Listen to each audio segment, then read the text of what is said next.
ફરી એકવાર ડિજિટલ ક્લાસરૂમમાં આપ સર્વ વિદ્યાર્થી મિત્રોનું હાર્દિક સ્વાગત છે। આજે આપણે ધોરણ 7ના ચેપ્ટર નંબર 2 દિલ્હી સલ્તનત વિશે અભ્યાસ કરીશું।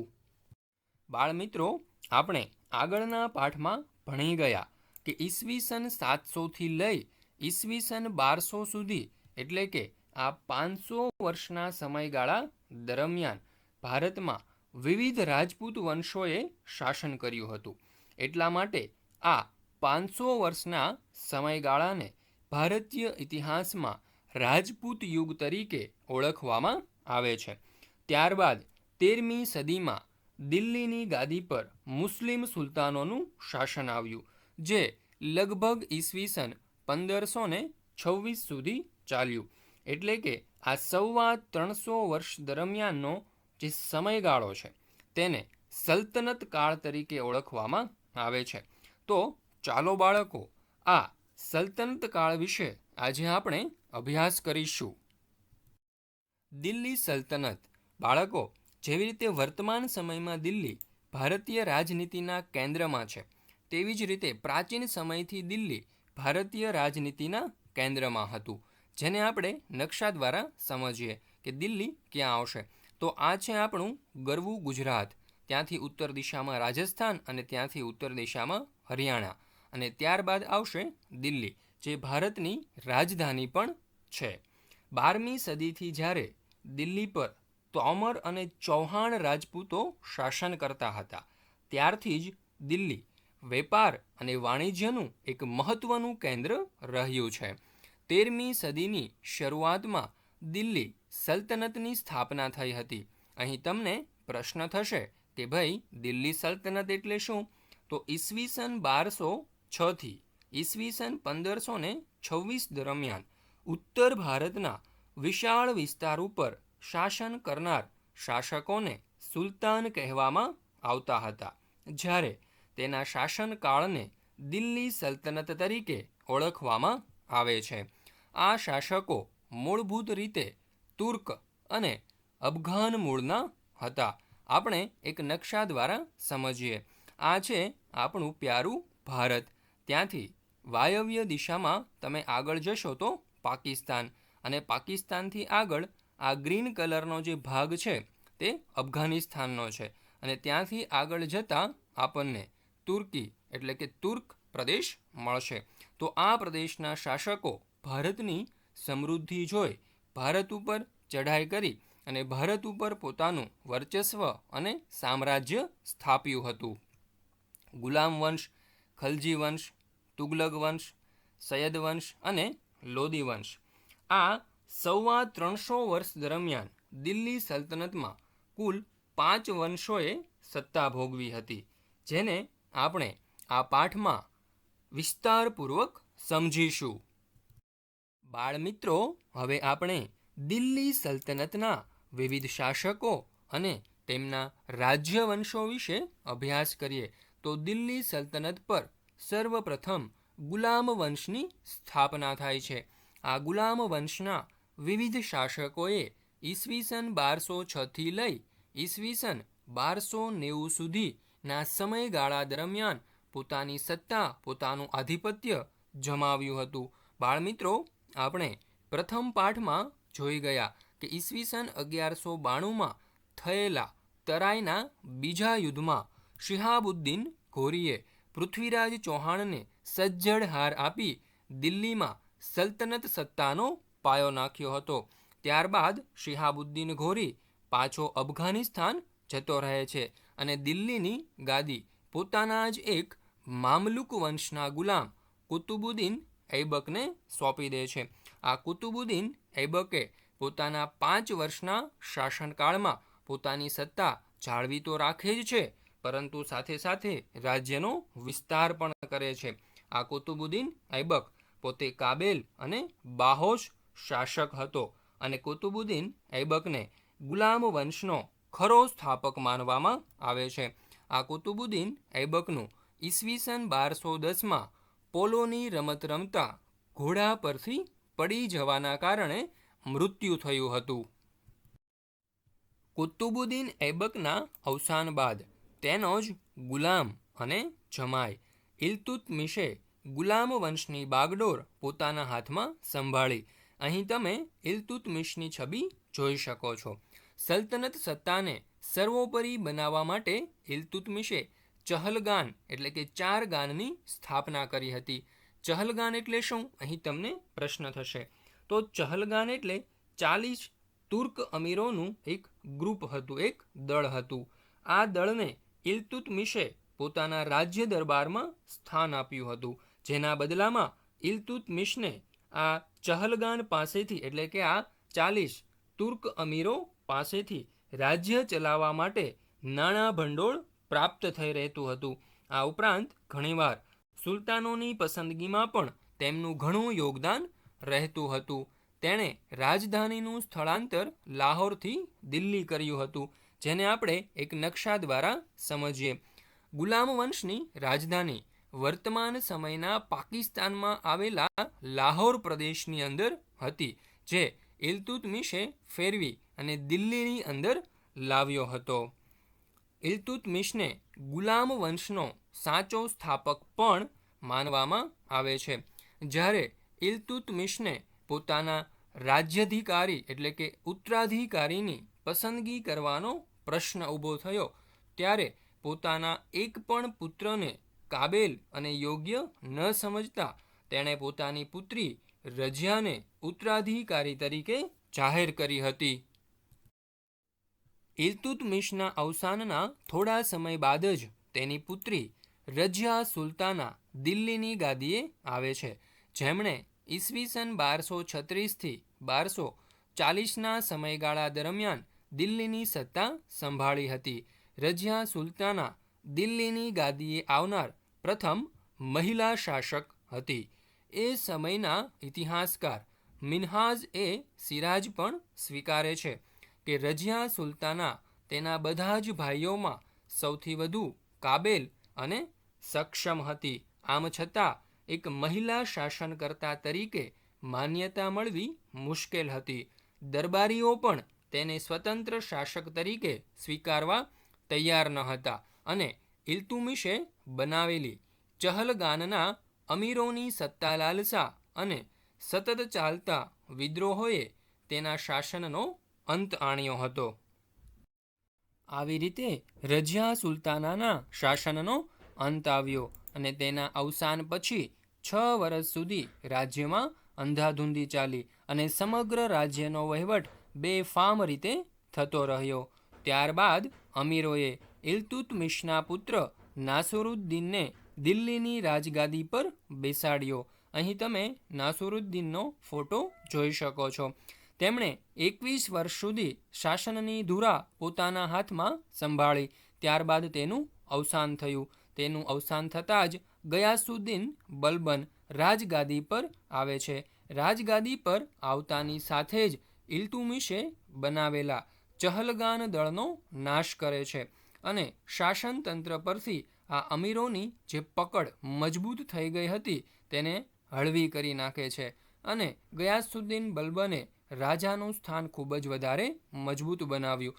તો બાળકો, અહીં આપણે જોયું કે ઇલ્તુત્મિશે આ 40 અમીરોના દળની રચના કરી અને આ દળે ઇલ્તુત્મિશને રાજ્ય વિસ્તાર કરવામાં મદદ કરી.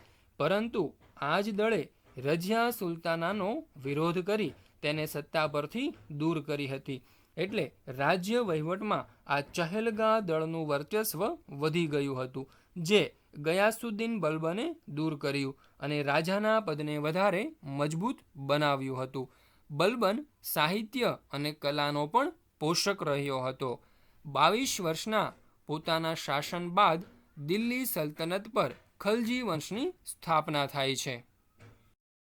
બાળમિત્રો, આપણે ગુલામ વંશ વિશે અભ્યાસ કર્યો. હવે આપણે ખલજી વંશ વિશે પણ અભ્યાસ કરીએ. તો ખલજી વંશના વિવિધ શાસકોએ ઈસવીસન 1290થી ઈસવીસન 1320 દરમિયાન દિલ્હી સામ્રાજ્ય પર પોતાની હકૂમત કરી હતી. જલાલુદ્દીન ખલજી નામના શાસકે ખલજી વંશની સ્થાપના દિલ્હી સલ્તનત પર કરી હતી. અહીં તમે જલાલુદ્દીન ખલજીની છબી પણ જોઈ શકો છો. જલાલુદ્દીન ખલજીના 6 વર્ષના શાસન બાદ દિલ્હીની રાજગાદી ઉપર એક મહત્વકાંક્ષી સુલતાન અલાઉદ્દીન ખલજી આવે છે. તો હવે આપણે અલાઉદ્દીન ખલજી વિશે જોઈએ, જેમણે ઈસવીસન 1296થી ઈસવીસન 1316 સુધી દિલ્હીની રાજગાદી પર રાજ કર્યું હતું. બાળકો, અલાઉદ્દીન ખલજીએ પોતાના જ કાકા જલાલુદ્દીન ખલજીની દગાથી હત્યા કરી અને દિલ્હીનો સુલતાન બન્યો હતો. અલાઉદ્દીન ખલજીનું મૂળ નામ અલી ગુરશાપ હતું અને તે ખૂબ જ મહત્વકાંક્ષી સુલતાન હતો. એટલા માટે તેણે ઉત્તર ભારત, ગુજરાત અને દક્ષિણ ભારતના કેટલાક પ્રદેશો પર વિજય પ્રાપ્ત કરી પોતાના સામ્રાજ્યનો વિસ્તાર કર્યો હતો. અલાઉદ્દીન ખલજીએ કેટલાક મહત્વના સુધારાઓ પણ પોતાના રાજ્ય વહીવટમાં કર્યા હતા. જેમ કે દિલ્હીમાં તેમણે સ્થાયી અને કાયમી સેના રાખવાનું શરૂ કર્યું હતું અને સેનાના સૈનિકોને નિયમિત પગાર પણ આપવાનું શરૂ કર્યું, જે તેની પહેલાંના શાસકો નહોતા કરતા.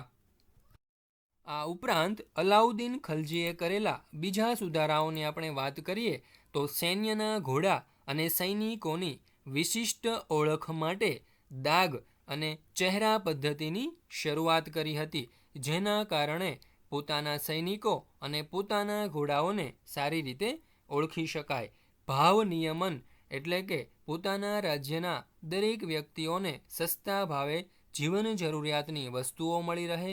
બજાર નિયંત્રણ એટલે જીવન જરૂરિયાતની વસ્તુઓ બજારમાં ઉપલબ્ધ કરાવવી. અને સંગ્રહખોરી નિયમન એટલે કે કેટલાક મોટા વેપારીઓ જીવન જરૂરિયાતની ચીજવસ્તુઓનો સંગ્રહ કરી અને મોટા ભાવે તેને વેચતા હતા, વગેરે જેવી બાબતો ઉપર નિયંત્રણ કરી વહીવટી સુધારા કર્યા હતા. અને જે વેપારીઓ આ નિયમોનું પાલન નહોતા કરતા તેને કડક સજા પણ કરવામાં આવતી હતી.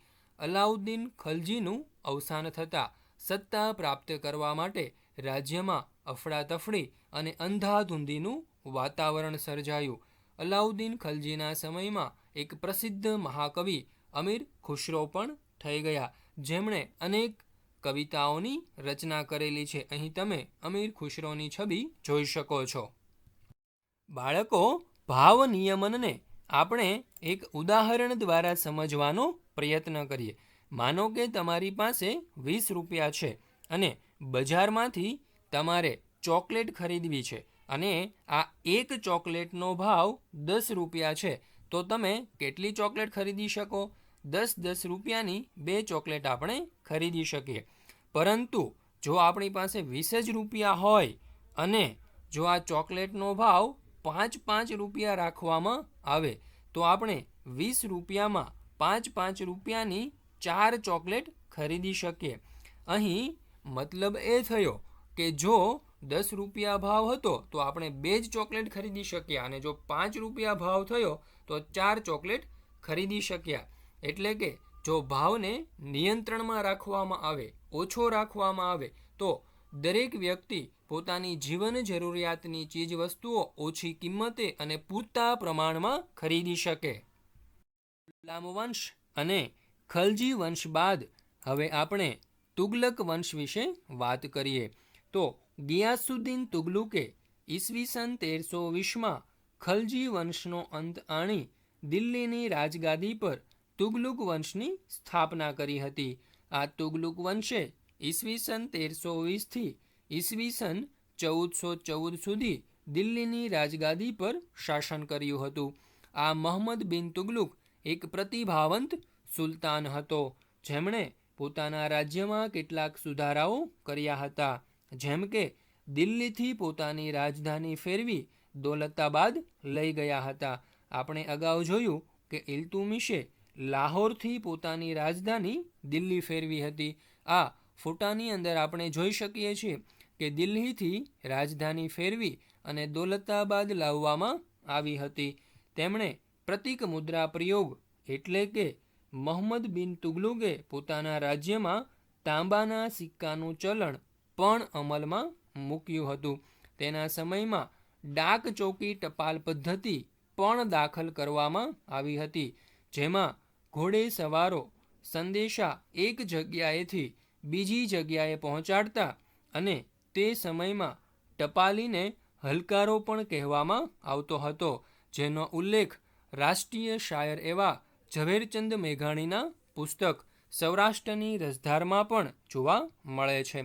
પરંતુ તુગલુક વંશની અંદર થયેલા મોટા ભાગના સુધારાઓમાં વ્યવહારિકતાનો અભાવ તેમજ તબક્કાવાર અને આયોજનબદ્ધ અમલીકરણનો અભાવ જોવા મળતો હતો, જેના કારણે આ સુધારાઓ નિષ્ફળ ગયા હતા. ઇતિહાસમાં આ યોજનાઓને તરંગી યોજનાઓ તરીકે પણ ઓળખવામાં આવે છે. મહમદ તુગલકના સમયમાં આફ્રિકન મુસાફર ઇબ્ન બતુતા ભારતની મુલાકાતે આવેલ. અહીં તમે જોઈ શકો છો ઇબ્ન બતુતા જે આફ્રિકાથી નીકળી ભારતની મુસાફરીએ આવ્યા હતા. તેમણે પોતાની નોંધપોથીમાં લખ્યું છે કે મહમદ તુગલકના સમયમાં પ્રકાશ અને અંધકાર એમ બંને એક સાથે જોવા મળે છે. મહમદ તુગલક બાદ તેનો પિતરાઈ ભાઈ ફિરોઝ શાહ તુગલક રાજગાદીએ આવે છે. તેના સમયથી જ તુગલક વંશની સત્તા નબળી પડવાની શરૂઆત થઈ ગઈ હતી. અહીં તમે ફિરોઝ શાહ તુગલકના ફોટા જોઈ શકો છો. આ ઉપરાંત ફિરોઝ શાહ તુગલકના અવસાન બાદ તૈમૂરે દિલ્હી ઉપર આક્રમણ કર્યું અને આ આક્રમણથી દિલ્હીની રાજગાદીની સત્તાના પાયા હચમચી ગયા અને તુગલક સત્તા ફક્ત મર્યાદિત બનીને રહી ગઈ. સૈયદ વંશ. તુગલક વંશના શાસનના અંત બાદ ખિજ્ર ખાએ સૈયદ વંશની સ્થાપના કરી હતી અને આ સૈયદ વંશના શાસકોએ ઈસવીસન 1414થી ઈસવીસન 1451 સુધી દિલ્હીની રાજ્ય સત્તા સંભાળી હતી. ત્યારબાદ આપણે વાત કરીએ લોદી વંશની, તો સૈયદ વંશ બાદ બહલોલ લોદીએ લોદી વંશની સ્થાપના કરી, જે ઈસવીસન 1451થી ઈસવીસન 1526 સુધી દિલ્હીની રાજગાદી સંભાળી શકી હતી. લોદી વંશના પ્રથમ અફઘાન શાસકની આપણે વાત કરીએ તો તે હતા બહલોલ લોદી. તેવી જ રીતે લોદી વંશના અંતિમ બાદશાહ હતા ઇબ્રાહિમ લોદી. ઈસવીસન 1526માં પાણીપતના પ્રથમ યુદ્ધની અંદર મુઘલ બાદશાહ અને ઇબ્રાહિમ લોદી વચ્ચે ભીષણ યુદ્ધ થયું અને આ યુદ્ધમાં ઇબ્રાહિમ લોદીની પરાજય થાય છે અને આ પરાજયની સાથે જ ભારતમાં દિલ્હીના તખ્તા પર સલ્તનત યુગનો અંત આવે છે અને મુઘલ શાસનના શરૂઆતનો આરંભ થાય છે. બાળકો, હવે આપણે સલ્તનત કાળની રાજ્ય વ્યવસ્થા વિશે વાત કરીએ. તો સલ્તનત યુગની રાજ્ય વ્યવસ્થા ભારતના ઇતિહાસમાં એક વિશિષ્ટ સ્થાન ધરાવે છે. શાસનના કેન્દ્રમાં સુલતાન રહેતો હતો અને સુલતાનની સત્તા સર્વોપરી અને આખરી હતી, જે સર્વોચ્ચ સેનાપતિ, કારોબારીનો સર્વોચ્ચ વડો અને સર્વોચ્ચ ન્યાયાધીશ તરીકે પણ ઓળખાતો હતો. સુલતાનને મદદ કરવા માટે એક મંત્રીમંડળ પણ રહેતું હતું, જેમાં વિવિધ મંત્રીઓ હતા. મંત્રીમંડળના મંત્રીઓ અને અધિકારીઓની નિમણૂક કરવાની સત્તા પણ સુલતાન પાસે જ હતી. સલ્તનત શાસન વ્યવસ્થા 3 વિભાગોમાં વહેંચાયેલી હતી: કેન્દ્રીય શાસન, પ્રાંતીય શાસન અને સ્થાનિક શાસન. બાળકો, સર્વપ્રથમ આપણે કેન્દ્રીય શાસન વિશે માહિતી મેળવીએ. આપણે જોયું કે સલ્તનત યુગમાં સુલતાન સત્તાના કેન્દ્ર સ્થાને હતો, પરંતુ સુલતાન પછી જો કોઈ મહત્વનું સ્થાન હોય તો તે મંત્રીમંડળનું હતું અને મંત્રીમંડળમાં પણ જે મુખ્ય વ્યક્તિ હોય તેને વજીર તરીકે ઓળખવામાં આવતો હતો અને આ વજીર રાજ્યના વહીવટી વિભાગો અને તંત્ર પર દેખરેખ રાખતો હતો, એટલે તેને વહીવટી તંત્રનો વડો પણ કહેવામાં આવતો હતો. આ ઉપરાંત મંત્રીમંડળમાં સેના વિભાગ હોય છે, જે સુલતાન માટે સૈન્ય ઊભું કરવાનું તથા યુદ્ધની કામગીરી કરવાનું કાર્ય કરતું હોય છે. આ ઉપરાંત જે પત્ર વ્યવહાર વિભાગ હોય છે તે જુદા જુદા રાજ્ય વચ્ચે રાજાના સંદેશાઓ પહોંચાડવાનું કાર્ય કરે છે. ધર્મ વિભાગ હતો, જે રાજ્યની ધાર્મિક બાબતો પર દેખરેખ રાખવાનું કાર્ય કરતું હતું. વિદેશ વિભાગની પણ રચના કરવામાં આવતી હતી, જે જુદા જુદા રાજ્ય સાથે સંબંધ સ્થાપિત કરી મૈત્રીપૂર્ણ વાતાવરણ બનાવવાનું કાર્ય કરતું હતું. આ ઉપરાંત ગુપ્તચર વિભાગની રચના પણ કરવામાં આવતી હતી, જે દુશ્મન રાજાઓની ચાલ અને આક્રમણો વિશે પહેલેથી જ માહિતી મેળવી આપતું હતું અને તે પ્રમાણે પૂર્વ તૈયારીઓ કરી શકાય. તો બાળ મિત્રો, આ પ્રમાણે થોડા ઘણા અંશે જે સલ્તનત યુગનું મંત્રીમંડળ છે તે આધુનિક સમયના મંત્રીમંડળ જેવી વ્યવસ્થા જ ધરાવતું હતું. ત્યારબાદ હવે આપણે પ્રાંતીય શાસન વિશે માહિતી મેળવીએ. તો બાળકો, તે સમયમાં પ્રાંતને જાગીરમાં વહેંચવામાં આવતું હતું. એટલે કે રાજપૂત રાજાઓ જેને પ્રાંત નામ આપ્યું હતું તેને સલ્તનત યુગમાં જાગીર તરીકે ઓળખવામાં આવતા હતા, જેને ઇકતા તરીકે પણ ઓળખવામાં આવતું હતું. અને આ ઇકતાનો વડો ઇક્તેદાર કે મુક્તિ તરીકે ઓળખાતો હતો, જે પ્રાંતની કારોબારી અને ન્યાયતંત્રનો વડો પણ હતો. તેનું કાર્ય જમીન મહેસૂલ એકત્રિત કરવાનું અને સુલતાનને જરૂર પડે ત્યારે લશ્કરી મદદ પહોંચાડવાનું રહેતું હતું. આ ઉપરાંત અલાઉદ્દીન ખલજી અને મહંમદ તુગલકના સમયમાં કેન્દ્રીય સેનાને મહત્વ આપી હસ્તેદારો પર નિયંત્રણ પણ સ્થાપવામાં આવ્યા હતા. હવે આપણે સ્થાનિક શાસન વિશે અભ્યાસ કરીએ. તો સલ્તનત યુગમાં પ્રાંત પછીના એકમને જિલ્લા અને તાલુકામાં વિભાજિત કરવામાં આવતા હતા, જેમાં જિલ્લાને શીખ અને તાલુકાને પરગણા તરીકે ઓળખવામાં આવતા હતા. ગામના વહીવટ માટે મુખી કે મુકદ્દમની નિમણૂક કરવામાં આવતી હતી અને તેના કામમાં મદદ કરવા માટે પરવારી અને કારકુન વગેરે જેવા વ્યવસાયકારો પણ હતા. તો બાળ મિત્રો, પાઠ 2ના ભાગ 1માં આપણે સલ્તનત યુગના વિવિધ શાસકો અને તેમની રાજ્ય વ્યવસ્થા વિશે અભ્યાસ કર્યો. હવે પછીના ભાગ 2માં આપણે તેમણે બંધાવેલા વિવિધ સ્થાપત્યો, કિલ્લાઓ, તળાવો વગેરેના નિર્માણ વિશે, ઉપરાંત વિજયનગર સામ્રાજ્ય અને બહમની સામ્રાજ્ય વિશે માહિતી મેળવીશું. ફરી મળીશું બીજા ભાગ સાથે. ત્યાં સુધી તમે આ પાઠનો બરાબર અભ્યાસ કરી લો.